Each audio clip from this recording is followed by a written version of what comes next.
So recently I've been seeing a lot of ACEOs in social media recently, and in case you are unfamiliar with what an ACEO is, it stands for art cards, editions, and originals, and that all boils down to it's a small piece of art that someone makes and intends to sell. And there is an official size to it, and it's 2.5 by 3.5 inches, and that's this size right here. I happen to have a couple of pieces of paper that are already cut out to that size. There's also artist trading cards, which are the same size, but the only difference between an ACEO and an artist trading card is that an ACEO is meant to be sold and an artist trading card is meant to be given away for free. So when I started working on these, I wasn't sure if I was going to get to all 5 of them or not. I was pretty sure I was going to be able to do 3, and I thought that that was where I was going to stop. But after I finished the 3 and took a little break for dinner, I was having a lot of fun with them and decided to go ahead and do the other 2 as well. And I'm really glad that I did. So the really fun thing about doing these tiny paintings is that they are such low stakes. Because the painting is so small, you forgive yourself for not doing a lot of details because it's really hard to do details in such a small painting. And because they go by so fast, you feel a lot freer to try different things out that you wouldn't necessarily try out in a larger painting, which allows you to practice some skills that you don't really get to practice quite as much on larger paintings. And if you mess one up, it's not that big of a deal because it's such a small piece of paper that you don't really feel bad about throwing it away. And it's such a small amount of time that, again, you don't feel bad about throwing it away if it doesn't work out. Having said that, I was pleasantly surprised with how each of these paintings turned out. They aren't perfect, but I really like them. I think that they turned out pretty good in the end. I ended up using the same color palette for all 5 of them for a couple of reasons. The main one being I didn't really want to waste any of the gouache that had already squoze out. And number 2, I just thought it would be fun to have 5 little paintings that really kind of worked together and had a similar color scheme.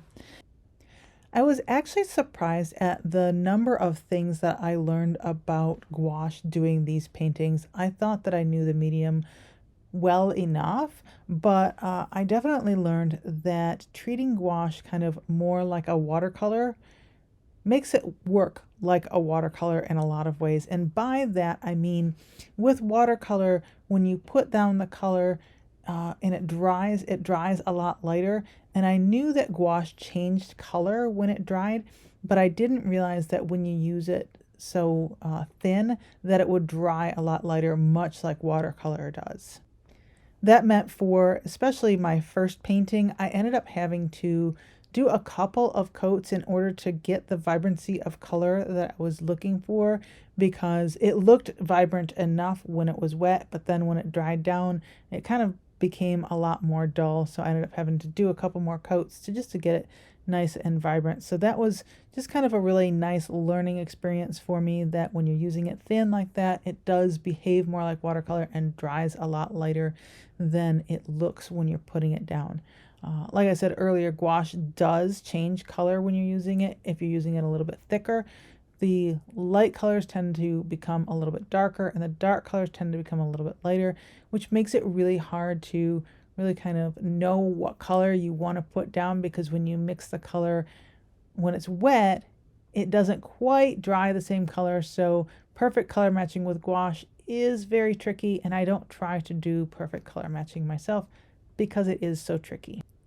And honestly, speaking of the color change, I was a little bit concerned that the first trees I put down in this painting were going to be a little bit too present, a little bit too forward, that they weren't going to kind of blend into the background as much as I would like.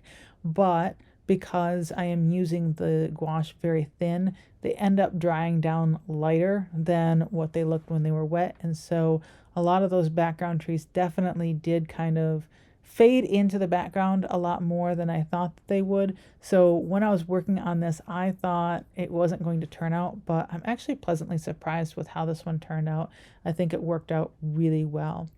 One thing that I would recommend to anyone trying to do something like this is any of those trees in the background. You don't need to put a whole lot of branches on there because they are going to be very background trees, and you're going to kind of cover some of them up with some of your more foreground trees. Another thing that I tried and I really liked was, I don't know if you can notice, I'm twisting my brush as I'm doing these branches, and it's giving me really nice organic shapes, and I was really happy with that. I had seen some other people do it, but I had never tried it myself, and that worked out really well. On some of the branches, I ended up getting where the bristles kind of split a little bit as I was dragging it along, and that gave me just like a little part where it looked like the branch actually kind of split and broken off. And so I was really happy with that technique. So I would recommend, if you're trying to paint trees, to give that a try, and try it on a tiny painting, because like I said, if you mess it up, it's not that big of a deal because it's such a small piece of paper that you're wasting. And I'm putting quotes around that because I don't think that practice is ever a waste, even though it can definitely feel that way. Okay, this painting, there are some things in this painting that I absolutely love. So I'm coming in and putting a little bit of a brighter orange in here. That, I love how that looks. It really kind of gives it a lot of depth and interest. And I love those two little trees in the background in the clearing there. I think that they are so cute. I do wish that I hadn't put quite so much kind of covering up that light area in the middle. So I did make a little bit of a mistake there, but overall I'm really happy with how this turned out. You get a lot of that kind of misty background, a lot of the light, the feeling of light in there, which I was really trying to kind of capture in a lot of these paintings. And I definitely did make a couple of mistakes on here, though. I didn't let the background dry as much as I should have before I started on these foreground trees. So I did get a little bit more bleeding in their branches than I would have liked. But overall, I'm really happy. I love that I added this kind of red leafy texture at the bottom of this one. I think that really kind of pulled it all together.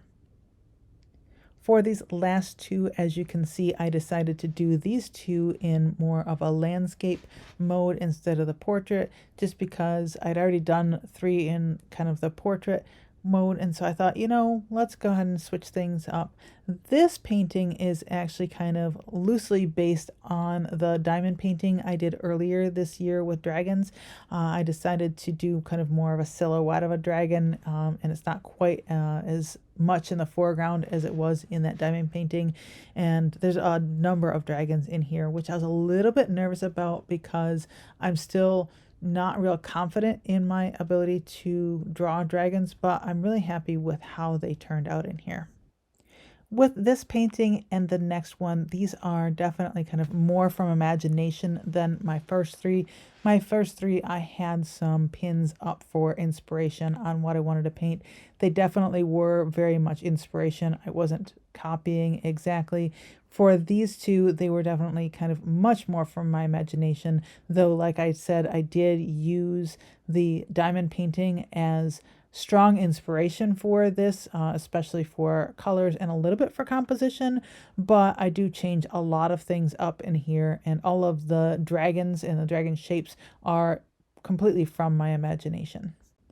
In this painting, I also made the mistake of having my background be a little bit too wet when I was putting in some of these foreground colors, so they bled out a little bit more than I wanted to, and they weren't quite as dark as I would have liked, but I didn't really feel like getting out like a black or a different color, so I just kind of worked with the colors that I already had out and tried to make it look as good as I could. I think that doing these paintings back to back really kind of helped me learn some stuff without realizing that I had learned it. As I'm watching this back, I noticed that I went bolder and bolder with my initial coat of background, and that allowed me to get the vibrancy that I wanted in the background without having to go over it multiple times. I think all in all, I spent somewhere between an hour and a half, an hour and 45 minutes, maybe a little bit less, on all five paintings total. I could have spent more time on each painting, but I was treating them more as studies than as like really finished paintings. Even though I think that they turned out really nice, and I would be very happy to display these as finished paintings in my art room or in my house. I also think doing little paintings like this would be great if you wanted to try out some different color compositions or just different compositions for paintings. You can try it out really small and it doesn't take a lot of time, and you can really get an idea of whether you've got kind of your value structure right, whether your composition is good, whether the colors really work together, that sort of thing.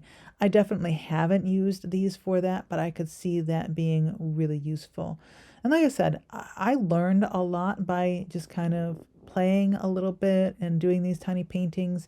Uh, they're not huge. They're not really going to be like big pieces of artwork that I'm going to be able to sell or put up in my house or whatever. But I had a lot of fun doing them. Like I said, I'm using them as studies or sketches more than kind of full finished paintings. But it did allow me to be a lot freer with each of these paintings. I could also see using little paintings like this as a way to do some master studies. You could pick a portion of a painting that you really like and try and paint that, or you could even try to do the full thing.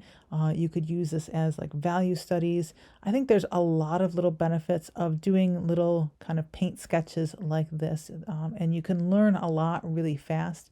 Like I said, it's a lot of fun. It doesn't use a lot of your materials, so you don't feel quite so bad about wasting them because you didn't use a whole lot of material either in paint or in paper for these. And you end up with some cute little things. And I have seen that you can sell these on eBay. A lot of people are trying to sell them on eBay. It looks like, generally speaking, people make like maybe $5 per, but I have seen where people sell them for $20 or more. So if you're interested in doing something like that and making a couple of extra bucks, that's also like a little side benefit to doing these. You've learned something and you can sell it and not have a whole stack of them lying around and taking up room in your house. As you can see, we are well into our final painting, and I will say I think this was the least successful of all of the paintings. I think that, well, first of all, this one was completely from my imagination, and I think that I just didn't have a strong enough idea of what it should look like, kind of what should be dark and what should be light, that sort of thing. And so I ended up just not quite reading the way I wanted it to. I think it would have been better if I had just a reference photo up of a scene like this so that I could kind of get a better idea of where my lights and darks really belonged, because I think that some of the land coming up toward us doesn't quite look the way that I think it should look. But overall, I think it's a fine painting. Like I said, it was tiny. It didn't take that long. It didn't use that much in the way of supplies, and I learned something from it, so it's all good. One thing that I really love about this painting, though, is that sky. I think that that gradient in the sky is beautiful, and I really like that. So there are definitely some redeeming qualities to it. I do like here I'm adding some just kind of grasses in the foreground, and I think that really helped make it look a little bit better. And I ended up putting some teensy tiny little trees on the land in the background, which I actually really liked as well. Alrighty, so we have finished 5 little mini paintings today. I think they're all pretty cute. I think that with a little bit more practice, I could get better at this, but overall, I'm pretty happy. It was some practice. It was some fun. So painting number 1, we've got this kind of sunset through the leaves. It looks really cute. I like it. Oopsies. Let's see, number 2 was this kind of spooky, moody forest. I like the colors. I like the kind of play of light in there. Number 3 was again a little forest scene, but a little bit different. We've got some kind of more conifer type trees in the front. Again, I like the contrast in colors. Number 4 and 5 were more for imagination. Number 1, 2, and 3, I had some references up just for inspiration. But this one is my little dragons in the sky. And then the last one was just kind of a nice little sunset, kind of beachy scene. Let me know which one you like the best, and I will talk to you guys next week. Bye.